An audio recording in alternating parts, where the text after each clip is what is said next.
Today we'll be taking a closer look at the history and treatment of mental illness. Attempts to treat mental illness date back as far as 5000 BC, as evidenced by the discovery of trephined skulls in regions that were home to ancient world cultures. Trephining first occurred in Neolithic time. Trephining is a procedure in which a hole is created within the skull in an attempt to make a space for evil spirits to leave the body. At that day and age, they believed that mentally ill people were actually just plagued by some sort of evil spirit instead of an imbalance in the body. Most people did not survive this form of treatment as it was so harsh and people became prone to infection.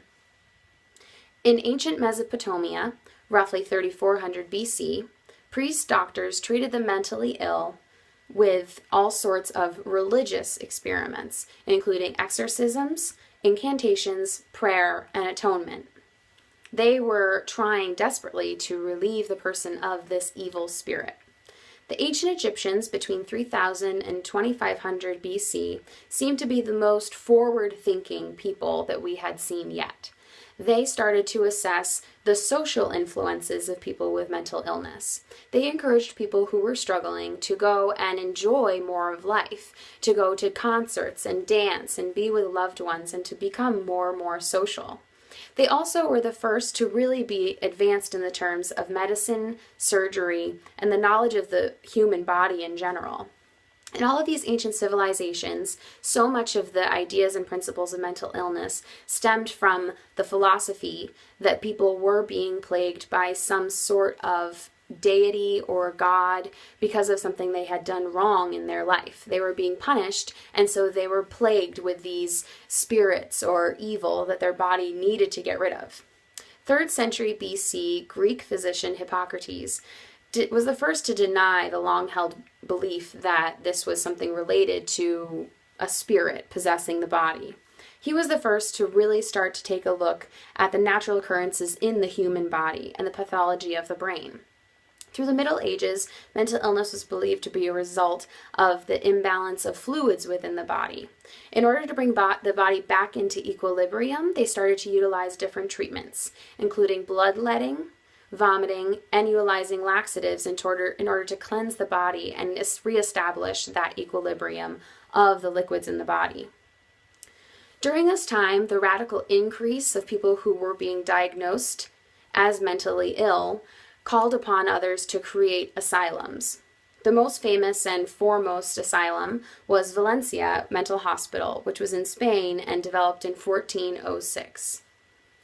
During this time, familial ties were of the utmost importance. Your family's wherewithal within the community was so very important. At this time, we started to see that people who had individuals in their family who were mentally ill were either sent to asylums and never collected, or were closed within their own homes and weren't allowed to be viewed by the public eye. It was something that was so shameful. Mental illness was something that was such a negative part of any family if it was present, and so people tried their best to really keep it hushed. For many years, because of this, asylums became more of facilities that just held people who were unwanted, instead of facilities that were trying to enable the growth and development of people with mental illness and try to help them overcome some of their challenges. Because of this, people were treated very inhumanely. Some of them were chained to their rooms without a bathroom to live in their own filth for decades, if for the rest of their lives. They were never given proper therapies, treatments. They were just expected to live out the rest of their lives within their own heads of mental illness. Throughout the years, there were reformations of asylums because of just how inhumane treatment was. One of the most influential people in the reformation of asylums was William Tuke. In 1796, he founded the York Treatment Center in York.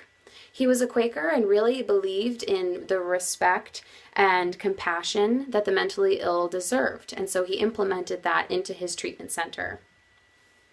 Biomedical advances at this time also helped in the understanding of moral treatment of people with mental illness. Up until now, people who worked within asylums believed that people made a choice to be mentally ill. They did not believe it to be an imbalance within the body. They assumed that people could be either mentally sound or mentally ill. So they were using different treatments, if you will, such as threatening, bullying, using straitjackets to force these people into uncomfortable situations so that they would ultimately choose to be mentally sound. Several new treatments started to arise, including cold and hot water exposure, using ice-cold baths and very hot baths so that people would be shocked into one, state or another. During this time, also during 1889 and 1939, Sigmund Freud, an Australian neurologist, started to really develop some of his psychoanalytic theory. The resulting treatments created by Freud are known as psychoanalysis, or talking cures. He started to find that people were needing a space to talk through some of the emotions that they were experiencing. Instead of going through traumatic treatments, what they essentially needed was the talk in order to really express themselves and process some of those pieces with someone else. Several new treatments for mentally ill people started to arrive outside of therapy, including lobotomies. Lobotomies have a very strong stigma within our society. The first lobotomy to be performed in the United States was in 1946. During the 1950s, lobotomies became illegal in Germany and in Japan. A lobotomy looks a little bit like this. As you can see, this is the skull, and right here is the instrument that is inserted up into the brain, into the prefrontal cortex. During this procedure, it is the hope of the neurosurgeon to sever some of the connecting tissue in order to create new connections in the brain in the hopes of developing a new personality.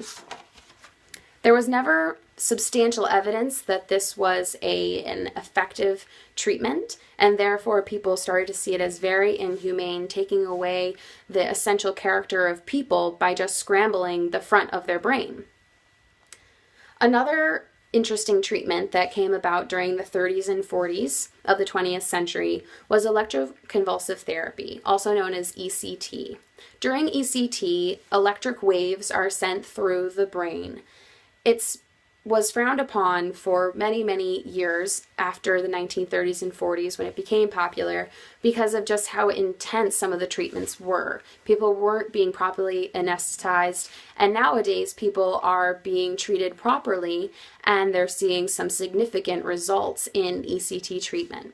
People with several different disorders, including schizophrenia, bipolar disorder, manic depression, anxiety, depression, all sorts of varying personality disorders, are also seeing benefits from using pharmaceuticals. These different, antidepressants or mood stabilizers have proven to be very effective in benefiting people in their daily lives. Again, this may not be for everyone, as ECT has proven to be beneficial to people who have been through all sorts of pharmaceutical support which hadn't helped them. So ECT was the next step for several people, and that's why it's having an upswing during this decade. Thank you so much for listening, and I hope you walk away with a little bit more information about mental illness.